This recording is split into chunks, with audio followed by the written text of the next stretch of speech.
Monoclonal antibodies are among the latest biotechnological advances in the fight against COVID-19. But what are monoclonal antibodies and how do they work? And do we expect that they will work in the Omicron variant? Join me as we explore the answers to these questions.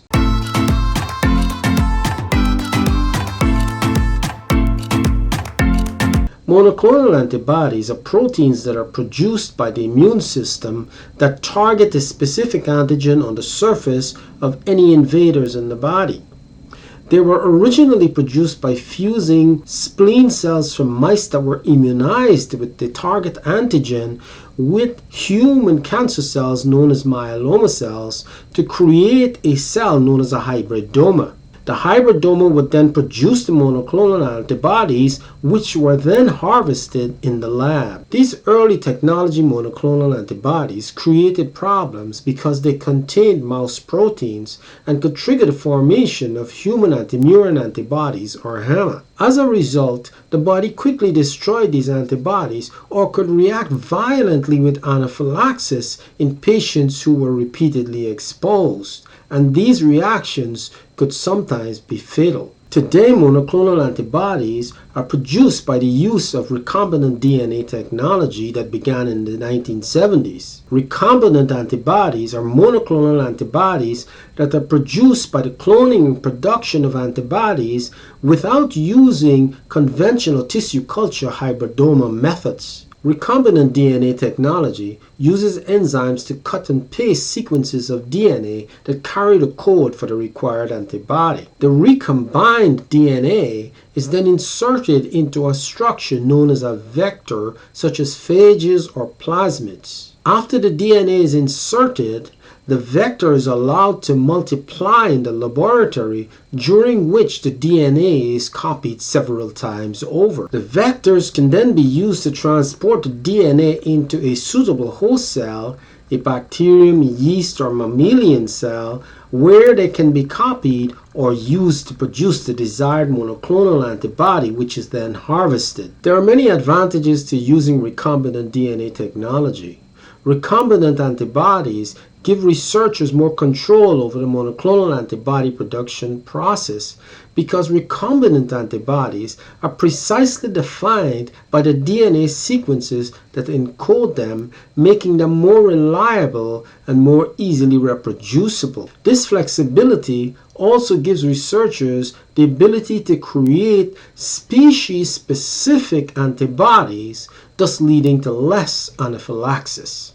With recombinant antibody technology, monoclonal antibodies can be produced in as little as 8 weeks. The old hybridoma technology required a minimum of 4 months to produce a suitable antibody. Last but not least, recombinant antibodies can be produced using no animals.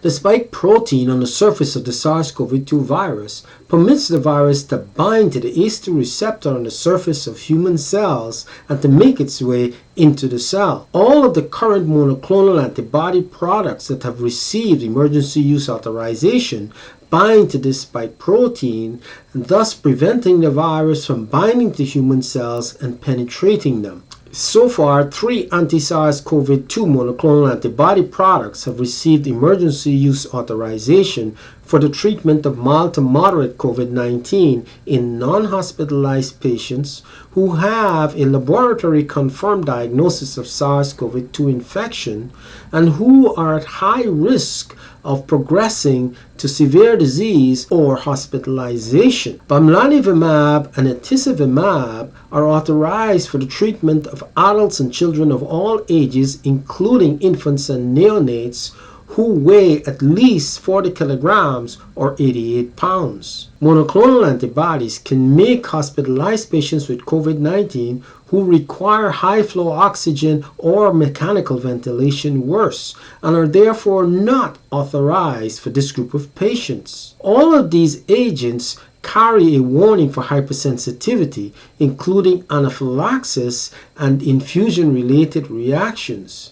These reactions can be severe and may be fatal. Bamlanivimab and etesevimab are given as IV infusions and are used in regions where the combined frequency of potentially resistant SARS-CoV-2 variants is low. This is because both the beta and the gamma variants were found to be resistant to this combination of monoclonal antibodies. Casirivimab and imdevimab are given as IV infusions or as 4 injections in different parts of the body under the skin if an infusion is infeasible or if it would result in a delay of treatment. Sotrovimab is given as an IV infusion. Treatment should be started as soon as possible after a patient receives a positive result from a SARS-CoV-2 antigen test or a nucleic acid amplification test and within 10 days of the onset of symptoms. Bamlanivimab and etesevimab and casirivimab and imdevimab are authorized for the use in patients who were exposed to COVID-19 and who are at risk of developing SARS-CoV-2 infection, and if infected, are at high risk of progressing to severe disease or hospitalization. This is called PEP or post-exposure prophylaxis.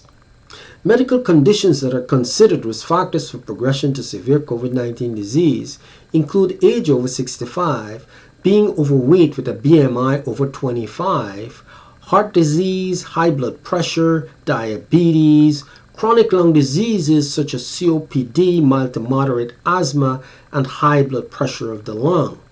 This is not a complete list of all the medical conditions that put patients at risk of severe COVID-19 or hospitalization, so you should consult your primary care doctor if you have any chronic illnesses.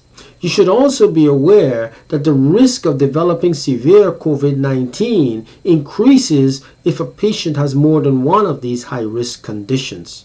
So which of these monoclonal antibody therapies is expected to work if you have the Omicron variant? Because of the multiple mutations in the spike protein of this variant of concern, it is predicted that just sotrovimab would retain activity against this variant, but it is still too early to make a final determination. I hope this video provided answers to some of the questions you had on monoclonal antibodies. If you found the video useful, like and share the video and subscribe to the channel. And don't forget to hit the notification bell so you can receive notification when new videos come out.